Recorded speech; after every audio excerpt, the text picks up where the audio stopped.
Very good afternoon, student. Sit down. Thank you sir. प्यारे student, कल मैंने आपको एक टेस्ट तैयार करने के लिए बोला था, जिसका टॉपिक था मेरे प्यारे दादा दादी या नाना नानी पे कैसे लिखना है, जो 150 या 200 वर्ड का होना चाहिए। इसमें आप अपने ग्रैंड पेरेंट्स के बारे में जो कुछ महसूस करते हो या जानते हो, इसमें आप कुछ भी लिख सकते हो।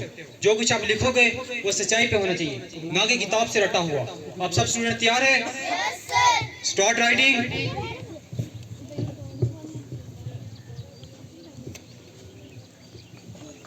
Stop writing.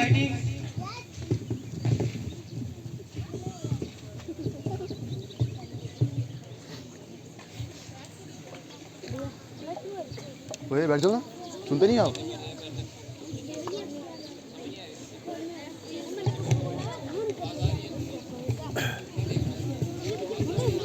उम्मीद करता हूँ आप सबने बहुत अच्छा टेस्ट दिया होगा। इसका रिजल्ट मैं आपको कल बताऊंगा। Okay sir.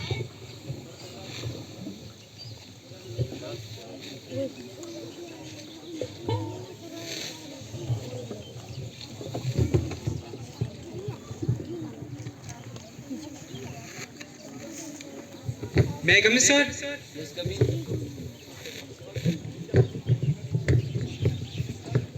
सर, मैंने आपसे एक बहुत जरूरी बात करनी है। बोलिए मिस्टर साहिल, क्या बात है? आप बहुत टेंशन में लग रहे हो। सर, बात ही कुछ ऐसी है। बैठ जाओ। क्या बात है? बैठो। सर, आज मैंने 7th क्लास के बच्चों का एक टेस्ट दिया था, ओके। जिसका टॉपिक था मेरे प्यारे दादा दादी या नाना नानी पे कैसे लिखना है। सब बच्चों ने बहुत अच्छा टेस्ट दिया है। सर, कब मैं जियान का टेस्ट चेक कर रहा था तो मैं बहुत हैरान हो गया। ऐसा क्या लिख दिया जियान ने उस टेस्ट में? सर, आप खुद ही चेक कर लें।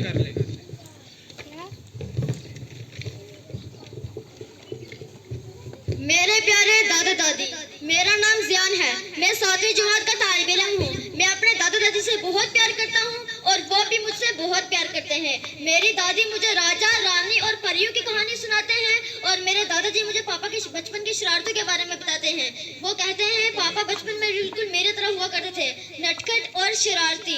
जब मेरे पापा छोटे हुआ करते थे तो दादाजी उन्हें कंधे पर बिठाकर मेला दिखाने के लिए लेके जाते थे।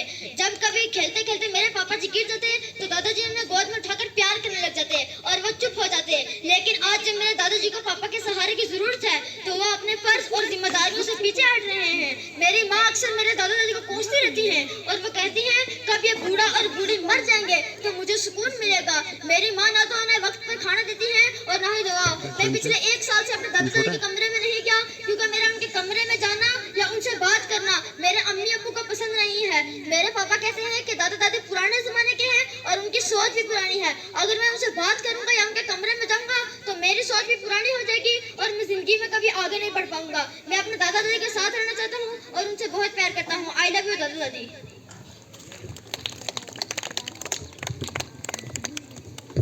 ये तो सच में बहुत टेंशन वाली बात है। हमें इस बारे में जियान से बात करनी चाहिए। 7th क्लास के जियान को बुला के लाओ। जियान बेटा, प्रिंसिपल सर आपको बुला रहे हैं। मे आई कम इन सर? यस, कम इन। जियान बेटा, मेरे पास आओ। आप कैसे हो? मैं ठीक हूँ सर। जियान बेटा, जो आपने इस टेस्ट में लिखा वो सच है? यस सर, ये सच है। मैं कभी झूठ नहीं बोलता। कूल डाउन बेटा, कूल डाउन। मैं तुम्हारी परेशानी समझ सकता हूँ। अब तुम ज्यादा दिन तक अपने दादा दादी से दूर नहीं रहोगे, ये वादा मेरा आपसे। अब तुम अपनी क्लास में जाओ और दिल लगा कर पढ़ो। मिस्टर साहिल, आप ऐसा कीजिए अभी के अभी जियान के पापा को फोन कीजिए और उनसे कहिए कि प्रिंसिपल सर आपसे मिलना चाहते हैं। Okay sir.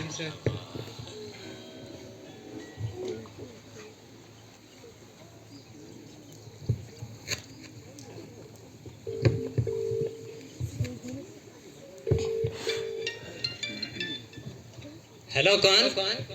सर, मैं जियान का क्लास टीचर बात कर रहा हूँ।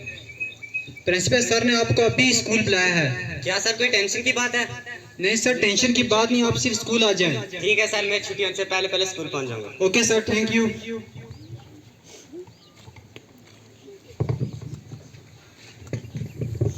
Good afternoon sir. Very good afternoon.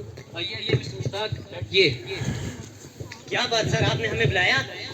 आपसे कोई जरूरी बात करनी थी, इसलिए आपको यहाँ बुलाया मिस्टर मुश्ताक। क्या बात किया? जियान ने शरारत की स्कूल में? जी नहीं, ऐसी कोई बात नहीं।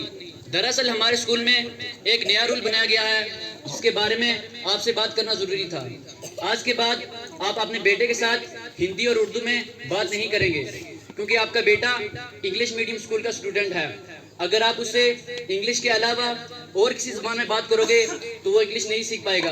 उम्मीद करता हूँ कि आप हमारा साथ देंगे। लेकिन सर हमें तो इंग्लिश नहीं आती, क्योंकि हम उर्दू मीडियम स्कूल में पढ़े हैं। ये तो मुश्किल है, बहुत ही मुश्किल है सर हमारे लिए।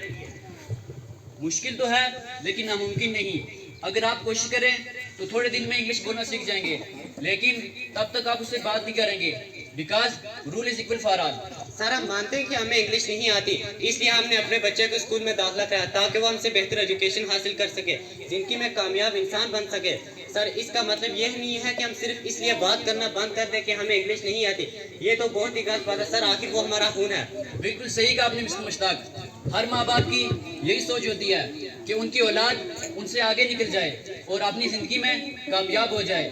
हर आने वाली पीढ़ी की सोच में फर्क होता है, जिसे हम जनरेशन गैप कहते हैं। सर आप कहना क्या चाहते हैं? मेरी समझ में कुछ नहीं आया। क्या आप मानते हैं आपके और आपके बेटे की सोच और सोचने के तरीके में फर्क है? बिल्कुल, जो फैसिलिटीज हम अपने बच्चों को दे रहे हैं हमारे टाइम में वो नहीं हुआ करती थी। एक और सवाल आपसे मिस्टर मुश्ताक, जो फैसिलिटीज आपके टाइम में थी क्या वो आपके पापा के टाइम में थी? बिल्कुल नहीं, तब तो स्कूल भी नहीं हुआ करते थे। अब स्कूल भी होता, सारे बच्चे नहीं पढ़ना चाहते थे। यही बात समझाने के लिए आपको यहाँ बुलाया मिस्टर मुश्ताक। आपके पापा के टाइम में स्कूल नहीं थे, टेक्नोलॉजी भी इतनी एडवांस नहीं थी, वो रेडियो का दौर था। आपके टाइम में टीवी और नई नई फैसिलिटीज आ चुकी थी, लेकिन जिस टाइम में आपका बेटा पैदा हुआ है वो इंटरनेट का दौर है। आजकल सबके पास मोबाइल फोन, लैपटॉप, कंप्यूटर और हाई टेक टेक्नोलॉजी है। आसान जुबान में कहा जाए तो हाई टेक टेक्नोलॉजी ने इंसान को हाई टेक कर दिया है। लेकिन ये सब मुझे क्यों कह रहे सर?